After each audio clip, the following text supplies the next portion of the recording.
At yan nga po guys, dahil nga napagod ako naglaba guys, kaya ito, siesta time naman, nanonood ako guys ng Itbulaga. Kayo din ba ganito guys, tanghali? Nood-nood din ng at pahinga. Pagkatapos magpahinga, pagdating ng mga hapon na, gawa na naman guys. At magsusundo na naman.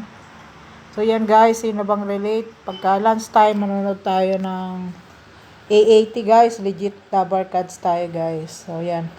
Paborito ko kasi guys ang Tito Vic and Joey kasi guys, mas natatawa ako sa kanila.